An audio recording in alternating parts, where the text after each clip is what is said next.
യേശുവേ സ്തോത്രം, യേശുവേ നന്ദി. അഭിഷേക അഗ്നി പ്രേക്ഷകർക്ക് രക്ഷിതാവായ യേശു ക്രിസ്തുവിന്റെ ധന്യനാമത്തിൽ കൃപയും സമാധാനവും. Price the Lord. ഇന്ന് നമ്മൾ ഏലിയ പ്രവാചകന്റെ ജീവിതാനുഭവത്തെക്കുറിച്ച് അല്പനേരം പരിചിന്തനം ചെയ്യാൻ പോവുകയാണ്. ഒരു നിമിഷം നമുക്ക് പ്രാർത്ഥിക്കാം. ദൈവത്തിന്റെ ആത്മാവാണ് സകല രഹസ്യങ്ങളെയും വെളിപ്പെടുത്തുന്ന ആത്മാവ്. യോഹന്നാന്റെ സുവിശേഷത്തിൽ 20-ാം അധ്യായം 22-ാം തിരുലിഖിതം യേശു പറഞ്ഞു, നിങ്ങൾ ആത്മാവിനെ സ്വീകരിക്കുവിൻ. യേശു അവരുടെ മേൽ ഊതിക്കൊണ്ട് പറഞ്ഞു, നിങ്ങൾ ആത്മാവിനെ സ്വീകരിക്കുവിൻ. Receive holy spirit. കണ്ണടച്ച് 2 കരങ്ങളും തുറന്ന് വിളിച്ച് പരിശുദ്ധാത്മാവിനെ വിളിച്ച് നമുക്ക് പ്രാർത്ഥിക്കാം. പൂരിതരാക്കിയ പാവനാത്മാവേ, എല്ലാവരും പ്രാർത്ഥിക്കുന്നു. സ്നേഹന്മാരെ പൂരിതരാക്കിയ പാവനാത്മാവേ, പരിശുദ്ധാത്മാവേ,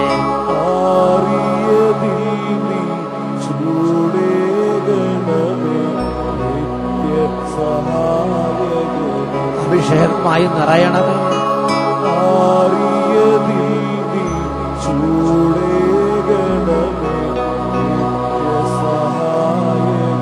ദാഹത്തോടെ കരങ്ങൾ ഉയർത്തി ആത്മാവിനെ അയക്കേണമേ, എന്നകദാരിത ഒരുക്കി.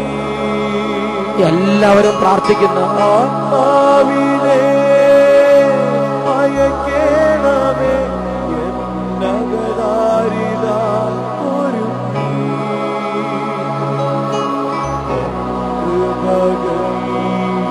ചൊരിയണമേ, അഭിഷേകം ചെയ്യണമേ.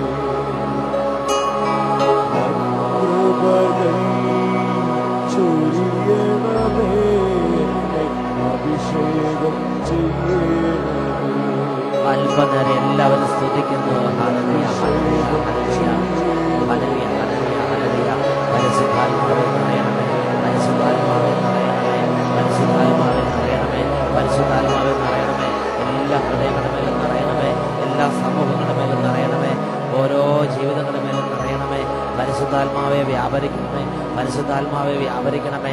ഹല്ലേലൂയ, ഹല്ലേലൂയ, ഹല്ലേലൂയ, ഹല്ലേലൂയ. യേശുവേ ആരാധന, യേശുവേ സ്തോത്രം, യേശുവേ ആരാധന, യേശുവേ നന്ദി. Praise the Lord. യേശുവേ സ്തോത്രം, യേശുവേ നന്ദി. പ്രിയപ്പെട്ട സഹോദരങ്ങളെ, അടുത്ത കാലത്തായി അച്ഛൻ കണ്ടുമുട്ടുന്ന വ്യക്തികളിൽ കാണുന്ന ഒരു പ്രത്യേകതയാണ് സമൂഹത്തിൽ എത്രമാത്രം തിന്മകളും പാപങ്ങളും കട്ട പിടിച്ച് വളർന്നാലും വിശുദ്ധിയിലും ദൈവഭക്തിയിലും പ്രാർത്ഥനയിലും ജീവിക്കുന്ന ആളുകൾക്ക് വല്ലപ്പോഴും ഒരു ചെറിയ തെറ്റ് സംഭവിച്ചാൽ അതിനെ പർവ്വതീകരിച്ച് അവരെ ക്രൂശിക്കുന്ന ഒരു പ്രവണത ഇന്ന് സമൂഹത്തിൽ പരക്കെ കാണുകയാണ്.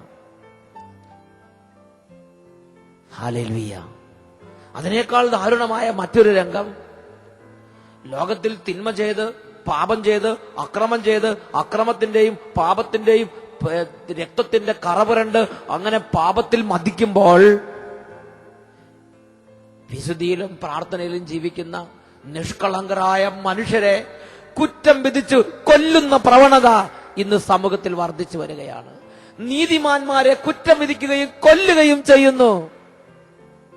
അതിനെക്കുറിച്ച് യാക്കോബ് ശ്ലീഹായുടെ ലേഖനത്തിൽ 5-ാമത്തെ അധ്യായത്തിൽ ഇപ്രകാരമാണ് നാം വായിക്കുന്നത്. യാക്കോബ് ശ്ലീഹയുടെ ലേഖനം 5-ാമത്തെ അധ്യായം 6-ാമത്തെ തിരുലിഖിതം. നീതിമാന്മാർ നിങ്ങളെ എതിർത്ത് നിന്നില്ല, എന്നിട്ടും നിങ്ങൾ അവനെ കുറ്റം വിധിക്കുകയും കൊല്ലുകയും ചെയ്തു. നീതിമാന്മാർ നിങ്ങളെ എതിർത്ത് നിന്നില്ല, എന്നിട്ടും നിങ്ങൾ അവരെ കുറ്റം വിധിക്കുകയും കൊല്ലുകയും ചെയ്യുന്നു. യാക്കോബ് ശ്ലീഹയുടെ ലേഖനത്തിൽ 5-ാം അധ്യായത്തിൽ 6-ാമത്തെ തിരുലിഖിതം. പ്രിയപ്പെട്ട സഹോദരങ്ങളെ, ഇത് തിന്മ കട്ട പിടിച്ച ലോകത്തിന്റെ ഒരു ക്രമമാണ്. ഈ ലോകത്തിൽ ജീവിക്കുന്ന നീതിമാന്മാർ, ഈ ലോകത്തിൽ വിശുദ്ധിയോടെ ജീവിക്കുന്ന ദൈവമക്കൾ ഇത് മനസ്സിലാക്കണം. പ്രിയപ്പെട്ട സഹോദരങ്ങളെ, രാജാക്കന്മാരുടെ 1-ാമത്തെ പുസ്തകത്തിൽ 18-ാമത്തെ അധ്യായത്തിൽ 17-18 തിരുലിഖിതങ്ങളിൽ രസാവഹമായ ഒരു രംഗം കാണുന്നുണ്ട്. രാജാക്കന്മാരുടെ 1-ാം പുസ്തകം അതിൽ 18-ാമത്തെ അധ്യായം 17-18 തിരുലിഖിതങ്ങൾ. ആഹാബ് രാജാവും ജസബൽ രാജ്ഞിയും എഴുതപ്പെട്ട എല്ലാ വചനങ്ങളും ലംഘിച്ച് മേൽക്കുമേൽ പാപം ചെയ്ത് പാപം കുന്നുകൂട്ടിയ അനുസരണമില്ലാത്ത സന്തതികൾ, നീതികെട്ട ഭരണാധിപന്മാർ, ദൈവ ക്രോധം വിളിച്ചു വരുത്തുന്ന ആ ഭരണാധിപന്മാർ ആ രാജ്യത്ത് ഭരണം നടത്തി ആ രാജ്യത്തിന്റെ മേൽ വലിയ തകർച്ചകളും വലിയ പരാജയങ്ങളും വലിയ ക്ഷാമവും വരൾച്ചയും പെയ്തിറങ്ങിക്കൊണ്ടിരിക്കുകയാണ്. അങ്ങനെ ഈ ഭരണാധിപന്മാരുടെ ദുഷ്ടത നിമിത്തം രാജ്യം മുഴുവൻ നാശത്തിൽ ആണ്ടുപോയി.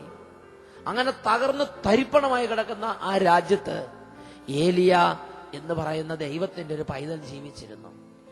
ദൈവത്തോട് പ്രാർത്ഥിച്ച് ഒരാളെ പോലും നോവിക്കാതെ ദൈവത്തിന്റെ വചനം അനുസരിച്ച് ദൈവത്തിന്റെ ആത്മാവിനെ അനുധാവനം ചെയ്ത് ജീവിക്കുന്ന ഏലിയ പ്രവാചകൻ.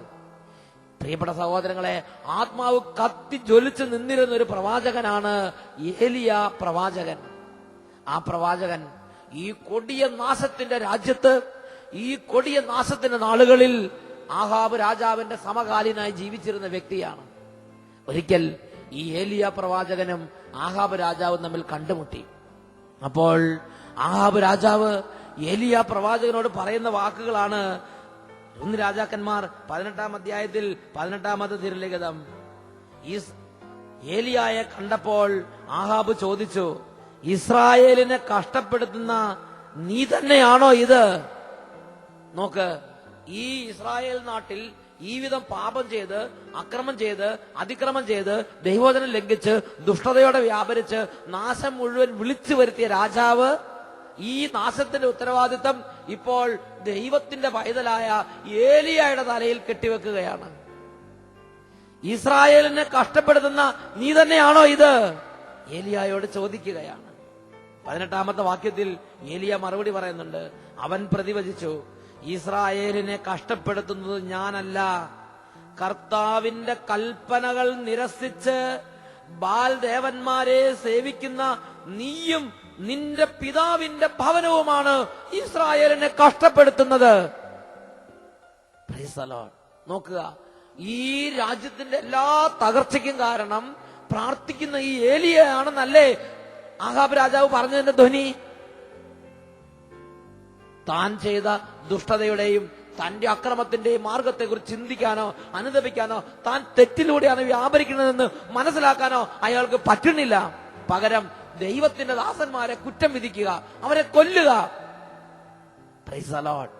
പ്രിയപ്പെട്ട സഹോദരങ്ങളെ, വീണ്ടും ഈ രംഗം മുന്നോട്ട് നീങ്ങുമ്പോൾ ഏലിയ മറ്റൊരു വലിയ പ്രതികൂലത്തെ അഭിമുഖീകരിക്കുന്നത് കാണുന്നുണ്ട്. ഈ തിന്മയുടെ കൂടാരങ്ങളായ ആഹാബ് ജസബലും ഏലിയായ്ക്ക് വലിയ കെണികൾ ഒരുക്കി. പ്രിയപ്പെട്ട സഹോദരങ്ങളെ, 1 രാജാക്കന്മാർ 19-ാം അധ്യായത്തിൽ 3-ാമത്തെ തിരുലിഖിതത്തിൽ വായിക്കുന്ന എങ്ങനെയാണ്? ഏലിയ ഭയപ്പെട്ട് പ്രാണരക്ഷാർത്ഥം പലായനം ചെയ്തു. എന്തായതിന് കാരണം? രാജാക്കന്മാരുടെ 1-ാം പുസ്തകത്തിൽ 19-ാമത്തെ അധ്യായത്തിൽ 2-ാമത്തെ വാക്യത്തിൽ കാണുന്ന എങ്ങനെയാണ്? ആഹാബിന്റെ ദുഷ്ട പത്നിയായ ജസബൽ രാജ്ഞി, നാബോത്തിന്റെ മുന്തിരിത്തോട്ടം തട്ടിപ്പറിച്ചെടുത്തവൾ, തിന്മകൾക്കെല്ലാം ചരട് വലിച്ചവൾ, തിന്മയുടെ സൂത്രധാരണയായി പ്രവർത്തിച്ചിരുന്നവൾ, ആഹാബിന്റെ തിന്മയുടെ സഹചാരിയായ ജസബൽ രാജ്ഞി, അവൾ ഏലിയ ഉണ്ടെന്നറിഞ്ഞ മാത്രയിൽ അവളൊരു പ്രഖ്യാപനം ചെയ്യുകയാണ്, നാളെ ഈ സമയത്തിനുള്ളിൽ ഞാൻ ഏലിയായെ കൊന്നിരിക്കും. പ്രിയപ്പെട്ട സഹോദരങ്ങളെ, ദൈവത്തിന്റെ പ്രവാചകനായ ഏലിയായിക്കുണ്ടായ പ്രയാസത്തെക്കുറിച്ചാണ് 3-ാമത്തെ വാക്യത്തിൽ രേഖപ്പെടുത്തുന്നത്. ഏലിയ ഭയപ്പെട്ട് ജീവരക്ഷാർത്ഥം പലായനം ചെയ്തു. നീതിമാന്മാർ ദുഷ്ടന്മാരുടെ ഇടയിൽ നിന്ന് ജീവരക്ഷാർത്ഥം പലായനം ചെയ്യേണ്ട സാഹചര്യം സമൂഹത്തിൽ ഉണ്ടാകുന്നു പോലും. നീതിമാന്മാർ കുറ്റം വിധിക്കപ്പെടുന്നു. നീതിമാന്മാർ നിഷ്കരുണം കൊല ചെയ്യപ്പെടുന്നു. അവർക്ക് വേണ്ടി പതിയിരിക്കുന്നു. ഏലിയ ഭയപ്പെട്ട് പ്രാണരക്ഷാർത്ഥം പലായനം ചെയ്ത് അവൻ ഒരു ദിവസത്തെ വഴി നടന്ന് പിന്നിട്ട് അവൻ തനിയെ മരുഭൂമിയിലൂടെ നടന്ന് ഒരു ദിവസത്തെ വഴി പിന്നിട്ടു. അവൻ ഒരു വാടാമുൾച്ചെടിയുടെ തണലിലിരുന്നു. അവൻ മരണത്തിനായി പ്രാർത്ഥിച്ചു. നോക്കൂ, ഏലിയായുടെ ഹൃദയഭാരം, ചങ്ക് പൊട്ടിപ്പോണ വേദന. ഒരു തെറ്റും ചെയ്യാത്ത, ഒരു അതിക്രമവും പ്രസംഗിക്കാതെ, ഒരു കലഹം ഇളക്കി വിടാത്ത, ഒരു ദുഷ്ടതയും പ്രവർത്തിക്കാതെ ദൈവത്തിന്റെ വഴി മാത്രം അനുധാവനം ചെയ്ത് നടന്ന ദൈവത്തിന്റെ നീതിമാന്റെ ചങ്ക് പൊട്ടിപ്പോകുന്ന വേദന. അദ്ദേഹം ആ മുൾച്ചെടിയുടെ ചുവട്ടിലിരുന്ന് മരണത്തിനു വേണ്ടി പ്രാർത്ഥിച്ചു എന്ന് പറഞ്ഞാൽ ഈ ഭൂമിയിലെ ജീവിതം മടുക്കുന്നത് പോലെ അനുഭവപ്പെടാൻ തുടങ്ങി. ഈ കാലഘട്ടത്തിൽ കേരളത്തിലുള്ള ഒരുപാട് വിശുദ്ധിയുള്ള മനുഷ്യരുടെ വേദനയാണിത്. ഈ കാലഘട്ടത്തിൽ നമ്മുടെ ഇടവകളിലുള്ള ഒരുപാട് നീതിമാന്മാരുടെ ഹൃദയത്തിന്റെ നൊമ്പരമാണിത്. ചങ്ക് പൊട്ടുന്നത് പോലുള്ള വേദന. അവൻ മരണത്തിനായി പ്രാർത്ഥിച്ചു. വീണ്ടും വിശുദ്ധ ലിഖിതം ഇങ്ങനെയാണ് രേഖപ്പെടുത്തുന്നത്. ഏലിയ അധരം തുറന്നു, കർത്താവേ, മതി, എന്റെ പ്രാണനെ സ്വീകരിച്ചാലും. ഇതാണ് ഏലിയയുടെ പ്രാർത്ഥന. നോക്കൂ, എത്രയോ ശക്തനായ ഒരു പ്രവാചകനാണ്, എത്രയോ അതിശക്തമായ വിധമാണ് പരിശുദ്ധാത്മാവ് പ്രവർത്തിച്ചിരുന്നത്. എന്നാൽ ദുഷ്ടന്മാർ ഓരോ ചുവടുവെപ്പിലും കെണിയൊരുക്കി ഏലിയായ്ക്ക് വേണ്ടി ചതിക്കുഴികൾ ഒരുക്കിയ ദുഷ്ടന്മാരുടെ മധ്യത്തിൽ ഏലിയായുടെ ചങ്ക് തകർന്ന് ഏലിയ വേദനിക്കുകയാണ്. ഏലിയ മരണത്തിനായി പ്രാർത്ഥിച്ചു. അവൻ ദൈവത്തോട് പറഞ്ഞു, ഇസ്രായേലിന്റെ ദൈവമേ, മതി, എന്റെ പ്രാണനെ ഒന്ന് തിരിച്ചെടുത്താലും. അത്രയും ആ നീതിമാൻ ദുഷ്ടന്മാരുടെ ഇടയിൽ മനം തകർന്നു. പ്രിയപ്പെട്ട സഹോദരങ്ങളെ, ഇത് ഇന്നലെ തുടങ്ങിയ പ്രശ്നമല്ല. ലോകത്തിന്റെ ആരംഭം മുതൽ ഈ ലോകത്തിൽ കാണുന്ന ഒരു പ്രതിഭാസമാണ്. ശരീരത്തിന്റെ ശക്തിയിൽ ജനിച്ചവൻ ആത്മാവിന്റെ ശക്തിയാൽ ജനിച്ചവനെ പീഡിപ്പിക്കുന്നു. ജഡപ്രകാരം എല്ലാ തോന്നിവാസങ്ങളും ചെയ്ത് കുത്തഴിഞ്ഞ് ജീവിക്കുന്നവർ വിശുദ്ധിയിലും മാന്യതയിലും ദൈവഭക്തിയിലും ദൈവവിചാരത്തിലും ജീവിക്കുന്ന ദൈവത്തിന്റെ പ്രിയരെ അവർ തകർക്കുന്നു. ഗലാത്യ ലേഖനത്തിൽ 4-ാം അധ്യായം 29-ാം വാക്യം, ഗലാത്യ ലേഖനം 4:29 ഇങ്ങനെ അവതരിപ്പിക്കുന്നത്, എന്നാൽ ശാരീരിക രീതിയിൽ ജനിച്ചവൻ ആത്മാവിന്റെ ശക്തിയാൽ ജനിച്ചവനെ അന്ന് പീഡിപ്പിച്ചു, ഇന്നും അതുപോലെ തന്നെയാണ് സംഭവിച്ചുകൊണ്ടിരിക്കുന്നത്. Price the Lord. ഗലാത്യ ലേഖനം 4:29, എന്നാൽ ശാരീരിക രീതിയിൽ ജനിച്ചവൻ ആത്മാവിന്റെ ശക്തിയാൽ ജനിച്ചവനെ അന്ന് പീഡിപ്പിച്ചു, ഇന്നും അതുപോലെ തന്നെയാണ് കാര്യങ്ങൾ അരങ്ങേറിക്കൊണ്ടിരിക്കുന്നത്. ഈ അടുത്ത കാലത്തെ സംഭവ വികാസങ്ങൾ കണക്കിലെടുക്കുമ്പോൾ ഇതല്ലാതെ മറ്റൊന്നും പറയാൻ തോന്നുന്നില്ല. പ്രിയപ്പെട്ട സഹോദരങ്ങളെ, യാക്കോബ് ശ്ലീഹയുടെ ലേഖനം 5-ാം അധ്യായത്തിൽ നമ്മൾ വായിച്ചു, നീതിമാൻ നിങ്ങളെ എതിർത്തു നിന്നില്ല, എങ്കിലും നിങ്ങൾ അവനെ കുറ്റം വിധിക്കുന്നു. ഒരു കൊലയാളിയെ പോലെ, ഒരു മഹാകൊള്ളക്കാരനെ പോലെ, ഒരു മഹാകൊടുംദ്രോഹിയെ പോലെ, ഒരു കൊടും ഭീകരനെ എന്നതിനേക്കാൾ അധികമായി ദൈവത്തിന്റെ നീതിമാന്മാരെ കുറ്റം വിധിക്കുകയും കൊല്ലുകയും ചെയ്യുന്നു. ദൈവത്തിന്റെ വചനത്തിൽ ദൈവത്തിന്റെ പരിശുദ്ധാത്മാവ് പഠിപ്പിക്കുന്ന ഒരു കാര്യമുണ്ട്. ജഡത്തിന്റെ ശക്തിക്ക് അടിമപ്പെട്ടവൻ വന്യമായ ശക്തിയോടെ ആത്മാവിന്റെ ശക്തിയാൽ വ്യാപരിക്കുന്നവനെ ആക്രമിച്ചുകൊണ്ടേയിരിക്കും. ഇതിനെക്കുറിച്ച് ലൂക്കായുടെ സുവിശേഷത്തിൽ കാണുന്ന പ്രകാരമാണ്. യേശുക്രിസ്തു ഗെത്സമൻ തോട്ടത്തിൽ പ്രാർത്ഥിക്കുന്നു. യേശുക്രിസ്തു കൊടിയ വേദന, ചങ്ക് പൊട്ടുന്ന വേദനയോടെ ഗെത്സമൻ തോട്ടത്തിൽ പ്രാർത്ഥിക്കുമ്പോൾ വലിയ വാളും വടികളും കുന്തവും കുറുവടിയുമായി വലിയ ജനക്കൂട്ടത്തിന്റെ ആരവങ്ങളോടെ പ്രധാന പുരോഹിതന്മാരും നിയമജ്ഞരും അവനെ ബന്ധിക്കുവാനെത്തി. ഒരു മഹാകൊള്ളക്കാരനെ പോലെ അല്ലേ യേശുവിനെ ബന്ധിച്ചത്? അപ്പോൾ യേശു പറയുന്നൊരു വചനമുണ്ട്. അതാണ് ലൂക്കായുടെ സുവിശേഷം 22-ാമത്തെ അധ്യായത്തിൽ 52, 53 വാക്യങ്ങൾ. അവൻ പറഞ്ഞു, ഒരു കവർച്ചക്കാരനെതിരെ എന്ന പോലെ വാളും വടിയുമായി നിങ്ങൾ വന്നിരിക്കുന്നുവോ? ഞാൻ നിങ്ങളോട് കൂടെ എല്ലാ ദിവസവും ദേവാലയത്തിലായിരുന്നപ്പോൾ നിങ്ങൾ എന്നെ എന്തുകൊണ്ട് പിടിച്ചില്ല? എന്നാൽ ഇത് നിങ്ങളുടെ സമയമാണ്. ഇത് അന്ധകാരത്തിന്റെ ആധിപത്യവും. എന്തുകൊണ്ടാണ് ഇങ്ങനെയൊക്കെ സംഭവിക്കുന്നത് മക്കളെ? ഇത് അന്ധകാരത്തിന്റെ ആധിപത്യത്തിന്റെ സമയം. ഇത് നിങ്ങളുടെ സമയമാണ്. ഇത് അന്ധകാരത്തിന്റെ ആധിപത്യവും. Hallelujah, hallelujah. പ്രിയപ്പെട്ട ദൈവമക്കളെ, ഇന്ന് ഒരുപാട് നീതിമാന്മാരുടെ മനസ്സ് വേദനിക്കുന്ന, ഒരുപാട് നീതിമാന്മാരുടെ ഹൃദയം നുറുങ്ങുന്ന അനുഭവങ്ങളാണ് തല ഉയർത്തി നോക്കിയാൽ നമുക്ക് ചുറ്റും സംഭവിച്ചുകൊണ്ടിരിക്കുന്നത്. ലോകമെമ്പാടും തിന്മയ്ക്കും പാപത്തിനും അക്രമത്തിനും ദുഷ്ടതയ്ക്കും വഞ്ചനയ്ക്കും ചതിക്കും കൊള്ളിക്കും കൊള്ളവെപ്പിനും എല്ലാ തരത്തിലുള്ള തിന്മകൾക്കുമുള്ള വലിയ വാതിൽ രാജകീയമായി തുറന്നിട്ടിരിക്കുകയാണ്. എന്നാൽ വിശുദ്ധിയുടെയും പ്രാർത്ഥനയുടെയും ദൈവഭക്തിയുടെയും ദൈവാരാധനയുടെയും എളിമയുടെയും സ്നേഹത്തിന്റെയും ക്ഷമയുടെയും സമാധാനത്തിന്റെയും മാർഗങ്ങൾ അവലംബിക്കുന്നവർ ഇന്ന് വേട്ടയാടപ്പെടുന്നു. പ്രിയപ്പെട്ട സഹോദരങ്ങളെ, ഇന്ന് ലോകമെമ്പാടും ഒരു പാപവും ചെയ്യാതെ നിരപരാധരായിരുന്ന് സഹിക്കുന്ന എന്റെ സഹോദരന്മാരെ, ലൂക്കായുടെ സുവിശേഷത്തിൽ കർത്താവ് പഠിപ്പിക്കുന്നു, പീഡനത്തിലും ഉറച്ചു നിൽക്കുന്നതിലൂടെ നിങ്ങൾ നിങ്ങളുടെ ജീവനെ നേടും. പീഡനത്തിലും ഉറച്ചു നിൽക്കുന്നതിലൂടെ നിങ്ങൾ നിങ്ങളുടെ ജീവനെ നേടും. ലൂക്കായുടെ സുവിശേഷം 21:19. ഇത് ഹൃദയത്തിൽ മുറുകെ പിടിക്കുവിൻ. പീഡനത്തിലും ഉറച്ചു നിൽക്കുന്നതിലൂടെ നിങ്ങൾ നിങ്ങളുടെ ജീവനെ നേടും. ലോകം ശത്രുതയോടെ നിങ്ങളെ എതിരിടും. പീഡനത്തിലും ഉറച്ചു നിൽക്കുന്നതിലൂടെ നിങ്ങൾ നിങ്ങളുടെ ജീവനെ നേടും. അല്ലയോ സഹോദരന്മാരെ, സഹോദരിമാരെ, ദുഷ്ടതയിലും പാപത്തിലും യാതൊരു ഭയവും കൂടാതെ, യാതൊരു മനക്കടിയും കൂടാതെ, തെല്ലും കൂസലില്ലാതെ വ്യാപരിക്കുന്ന എന്റെ സഹോദരന്മാരെ, സഹോദരിമാരെ, വ്യർത്ഥമായി അഹങ്കരിക്കരുത്, വ്യാജത്തിൽ ഞെളിയരുത്. ദൈവത്തിന്റെ വചനം യെശയ്യാ പ്രവാചകന്റെ പുസ്തകത്തിൽ 1-ാം അധ്യായത്തിൽ 31-ാമത്തെ വാക്യത്തിൽ പഠിപ്പിക്കുന്നു, ബലവാൻ ചണനാര് പോലെയും അവന്റെ പ്രവൃത്തികൾ തീപ്പരി പോലെയുമാകുന്നു. രണ്ടും ഒന്നിച്ച് കത്തി നശിക്കും. ഈ നിമിഷങ്ങളിൽ നമുക്ക് പ്രാർത്ഥിക്കാം. ദൈവമേ, അവിടുത്തെ ആത്മാവിനെ അയച്ച് അവിടത്തേക്ക് വേണ്ടി മാറ്റി നിർത്തപ്പെട്ടിരിക്കുന്ന ഓരോ മകനെയും മകളെയും ശക്തിപ്പെടുത്തിക്കൊണ്ടിരിക്കണമേ.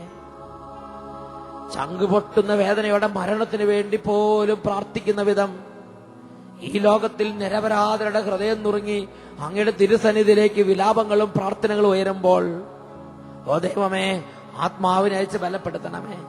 ഏലിയായെ ശക്തിപ്പെടുത്തിയ ദൈവമേ, ഏലീഷായെ ഉണർത്തിവിട്ട ദൈവമേ, അപ്പോസ്തലന്മാർക്ക് വീര്യം പകർന്ന ദൈവമേ, ആദിമ സഭയ്ക്ക് ശൗര്യം പകർന്ന കർത്താവേ, ഈ കാലഘട്ടത്തിലെ നിരപരാധരുടെ മേൽ അങ്ങയുടെ പുതുശക്തിയെ വർഷിക്കണമേ. കരങ്ങൾ ഉയർത്തി എല്ലാവരും സ്തുതിക്കുന്നു. ഹല്ലേലൂയ, ഹല്ലേലൂയ, ഹല്ലേലൂയ. ഓ കർത്താവെ, അങ്ങേ ആരാധിക്കുന്നു. എല്ലാ മക്കളുടെ മേൽ അഭിഷേകം നിറയട്ടെ. ഈ വചനം കേട്ടുകൊണ്ടിരിക്കുന്ന കുടുംബങ്ങളിലേക്ക് ദൈവശക്തി നിറയട്ടെ. രോഗികളുടെ മേൽ അഭിഷേക ശക്തി വ്യാപരിച്ചുകൊണ്ടിരിക്കട്ടെ. ഭീരുത്വങ്ങൾ യേശുവിന്റെ നാമത്തിൽ വിട്ടുപോവട്ടെ. ദൈവശക്തിയുടെ അഭിഷേകം നിറയട്ടെ. ഹല്ലേലൂയ, ഹല്ലേലൂയ. യേശുവേ ആരാധന, യേശുവേ സ്തോത്രം, യേശുവേ ആരാധന, യേശുവേ നന്ദി, യേശുവേ സ്തോത്രം, യേശുവേ നന്ദി. ആത്മാവിനെ അയക്കണമേ. പ്രാർത്ഥിക്കുന്നു. ആത്മാവിനെ അയക്കണമേ.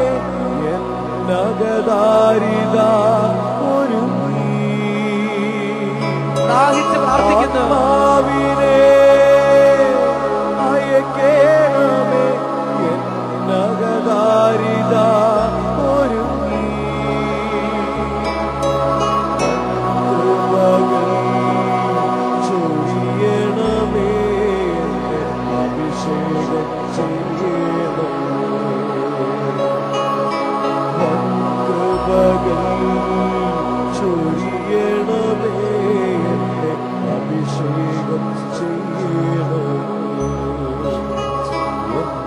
അഭിഷേകം ചെയ്യണമേ. അഭിഷേകം ചെയ്യണമേ. അഭിഷേകം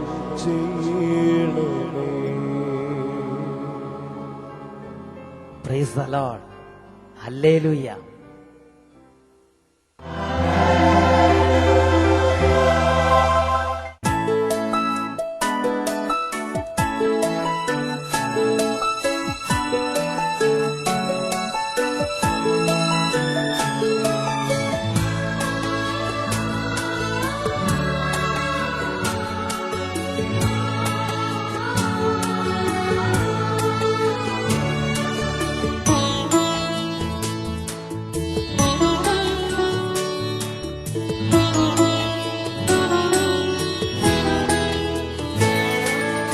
അപ്പത്തിൻ രൂപത്തിൽ എന്നിൽ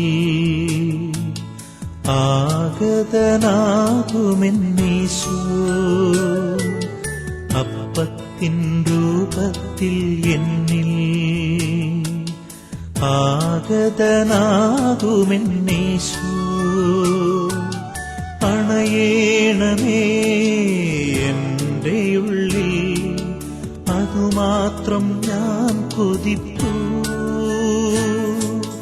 അണയേണമേ എൻ്റെ ഉള്ളിൽ അതുമാത്രം ഞാൻ കൊതിപ്പൂ.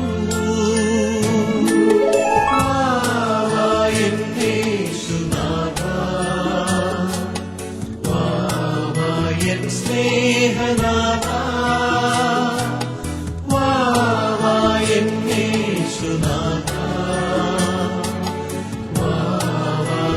സ്നേഹനാഥ, വന്നോ വസിച്ചിടുകെന്നിൽ, നിൻ സ്നേഹമെന്നിൽ നിറയ്ക്കൂ.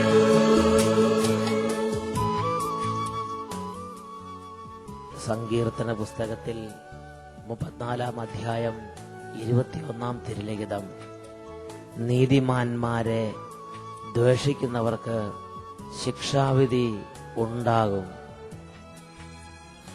നീതിമാന്മാരെ ദ്വേഷിക്കുന്നവർക്ക് ശിക്ഷാവിധി ഉണ്ടാകും. കർത്താവേ, ഈ നിമിഷങ്ങളിൽ അങ്ങയുടെ ശരീരത്തിൽ നിന്ന് അത്ഭുത ശക്തി പുറപ്പെട്ട് തിന്മയുടെ ദുരാത്മാക്കൾ ബന്ധിച്ചിട്ടിരിക്കുന്ന ഓരോ വ്യക്തികളെയും കുടുംബങ്ങളെയും ഇപ്പോൾ അത്ഭുതകരമായി വിടുവിക്കണമേ. അങ്ങയുടെ നാമത്തിന്റെ മഹാമഹിമ, അങ്ങയുടെ നാമത്തിന്റെ അത്യത്ഭുത ശക്തി ഇപ്പോൾ പ്രവഹിക്കട്ടെ കർത്താവേ. ഓ രോഗികളുടെ മേൽ സൗഖ്യമായത് നിറയട്ടെ, തകർന്ന കുടുംബങ്ങളുടെ മേൽ അത് അഭിഷേകമായി നിറയട്ടെ, ക്ഷീണിച്ചിരിക്കുന്നവരെ ഉണർത്തുന്ന ശക്തിയായി മാറട്ടെ. ഓ തളർന്നിരിക്കുന്ന മനസ്സുകൾക്ക് ബലം പകരട്ടെ.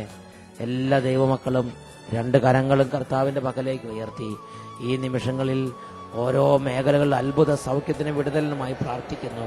ഹല്ലേലൂയ, ഹല്ലേലൂയ, ഹല്ലേലൂയ, ഹല്ലേലൂയ, ഹല്ലേലൂയ. കർത്താവെ, ഇപ്പോൾ അവിടുന്ന് സ്പർശിക്കണമേ. ബാലികാ ബാലന്മാരെയും വിദ്യാർത്ഥിനികളെ അവിടുന്ന് തൊട്ട് ബുദ്ധിശക്തി വർദ്ധിപ്പിക്കണമെന്ന് പ്രാർത്ഥിക്കുന്നു. മറവിയുള്ള കുഞ്ഞുങ്ങൾക്ക് മറവി മാറ്റി നല്ല ഓർമ്മശക്തി കൊടുക്കണമെന്ന് പ്രാർത്ഥിക്കുന്നു. ഓ ദൈവമേ, മക്കളില്ലാത്ത കുടുംബങ്ങളെ പ്രത്യേകം അവിടുത്തെ നാമത്തിൽ ആശീർവദിച്ച് പ്രാർത്ഥിക്കുന്നു. കുഞ്ഞുങ്ങളില്ലാത്ത കുടുംബങ്ങൾക്ക് അവിടുന്ന് മക്കളെ നൽകണമേ. ദൈവമേ, പ്രാർത്ഥനാ ജീവിതത്തിൽ മരവിച്ച് ആത്മീയമായി മന്ദത അനുഭവിക്കുന്ന വ്യക്തികളെയും സമൂഹങ്ങളെയും നിങ്ങളുടെ നാമത്തിൽ ആശീർവദിച്ച് പ്രാർത്ഥിക്കുന്നു. പ്രാർത്ഥന മരവിപ്പ് വിട്ടുമാറട്ടെ, ആത്മീയ മന്ദത നീങ്ങിപ്പോകട്ടെ, ദൈവിക തീഷ്ണത കൊണ്ട് നിറയട്ടെ കർത്താവേ. ഹല്ലേലൂയ, ഹല്ലേലൂയ, ഹല്ലേലൂയ. അന്ധകാര കോട്ടകൾ തകർന്ന് ദൈവാത്മാഭിഷേകം നിറയട്ടെ. ഹല്ലേലൂയ, ഹല്ലേലൂയ. യേശുവേ ആരാധന, യേശുവേ സ്തോത്രം, യേശുവേ ആരാധന, യേശുവേ നന്ദി, യേശുവേ സ്തോത്രം, യേശുവേ നന്ദി.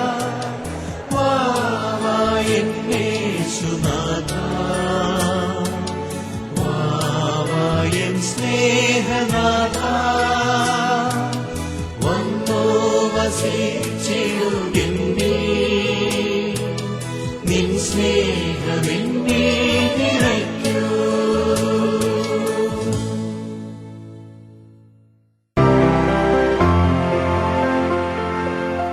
എൻ്റെ പേര് ജോയി, എറണാകുളത്ത് നിന്നും വരുന്നു.